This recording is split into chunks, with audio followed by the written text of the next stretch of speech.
lions in Black Forest. Betty said, "Don't worry, I'm sure there aren't any lions there." The next week, they went hiking together. Brown was still a little nervous. He said, "Are we safe right now? How do you know there are no lions here in Black Forest?" Betty said, "Calm down, I'm sure there are no lions here. My brother and my sisters and the best ate all of them. Thank you."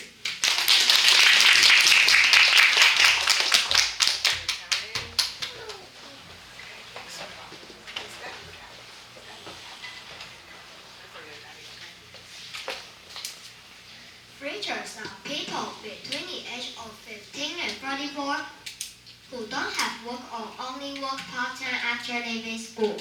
It is a combination of the English word free and German word arbiter, which means worker, and first began in Japan around 1987.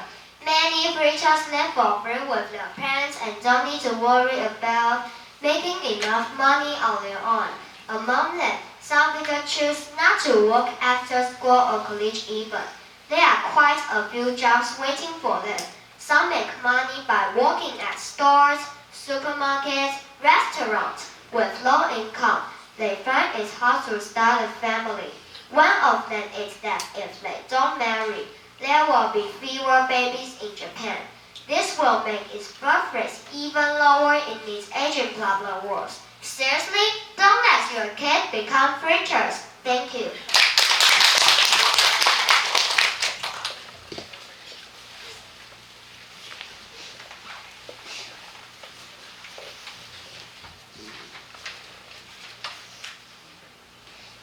John is a boy of 8.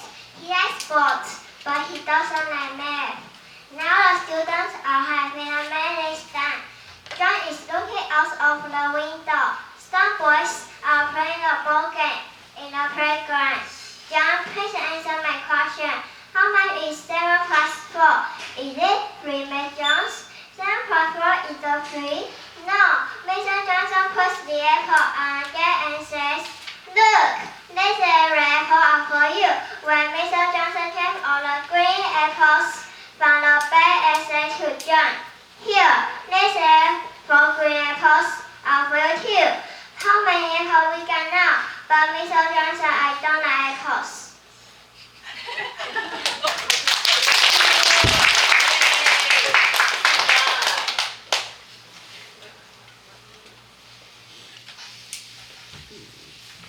One day, an old tired dog wandered into Noah's yard.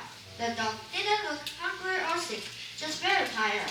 Noah gave the dog a few pats on the head. The dog followed Noah into the house. So he curled up in the corner and fell asleep. An hour later, the dog woke up, walked to the door, and Noah let him out. The next day, the dog was back. It was the same story to the next day, and the next one after that. Noah was very curious. What's up with this dog? He wondered. He had an idea. Noah pinned a note to the dog's collar. To the owner of this dog. "Do you know that your dog comes to my house every afternoon and has a nap?" "Why, Noah?" The next day, the dog comes to Noah's house with a new note pinned to its collar.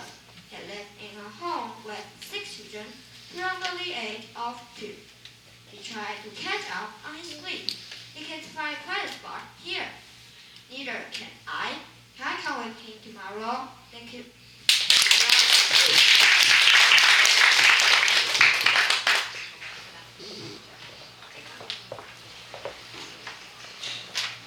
Mrs. Johnson, this is his wife and children. One day, Mr. and Mrs. Johnson had a quarrel, and Mrs. Johnson did not want to talk to his wife. So after dinner, he says good night to his children and said nothing to his wife. Then he went to bed. Mrs. Johnson watched TV and then read a book.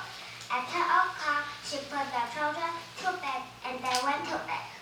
On her pillow, she found a note. She says, "Please wake me up at 7:30 a.m. tomorrow, George." The next morning, Mr. Johnson woke up at 8:30 a.m.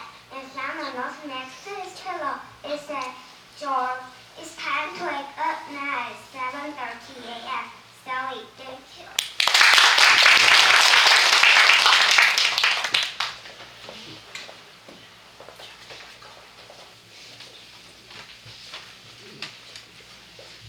Bill is very heavy. His wife is worried about his health. She says to Bill, "You have to see a doctor and ask him how to lose weight. Being so fat is not good to your health." Then he goes to the doctor. The doctor weighs him and says, "You're 100 kilograms. You must lose about 30 kilograms. Eat fruit and vegetables. Run 5 kilometers a day for the next 3 months.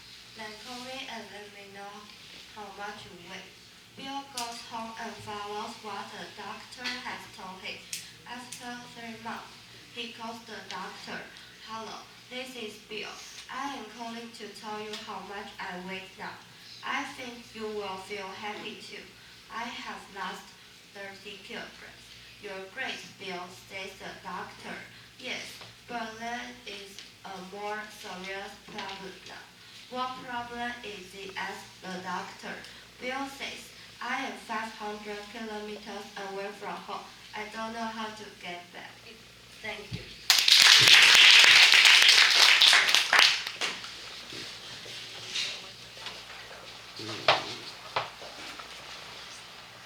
Here and there, on a small street, you'll see a helpless sign that says, "Magic here." You walk in and see a lady with magic wand. "Come in," she says. "Grab a chair and let's admit you have magic here." You says. The lady looks at you and says, "Clean bean, turn this hair green." She taps your head and your hair grows long. She taps your head again and your hair turns green. Then she taps your head once more and your hair turns into green beans. You love your new hair. You can cut off the bean to eat. Then it grows back. You never have bad hair day again. Thank you.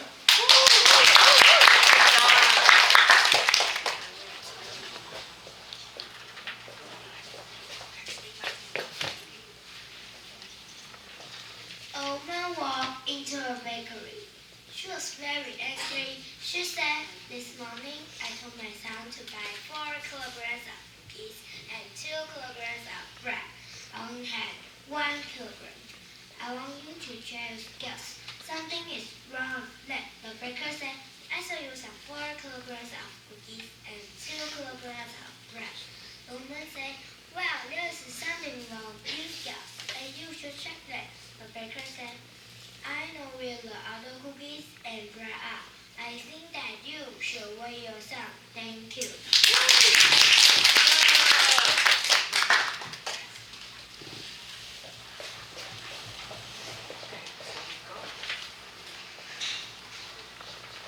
We often want to do something beneficial to our city. I am convinced that Stockholm is a good model. Every morning in Stockholm, most people are riding their bikes to work. Others are going on foot or taking buses. All the traffic lights are LEDs, and everything is eco-friendly. Of all the cities in Europe, Stockholm was the one that was named the greenest in 2010. People there have gone green in many ways. Greenhouses collect rainwater for the gardens, and their electricity comes from garbage. If going green is the right thing to do for our planet, then Stockholm is surely a good working example. Stockholm hopes to use green energy by 2020. Then will leave more space for people and nature above ground. That way, they will not be far away from each other anymore. Maybe all the other cities in the world should follow Stockholm's example and make a habit of going green too. Thank you.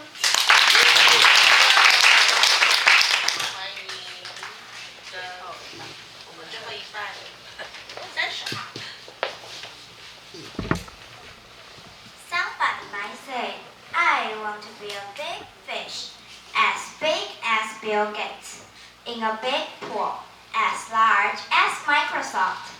That is a big company in the USA. However, we all know it is impossible for a green hen. Then you must think about the problem carefully. Certainly, if you choose to take either of the two sides, you will have a chance to succeed. Now the problem is which can provide more chances for you. I choose to be a big fish in a small pool.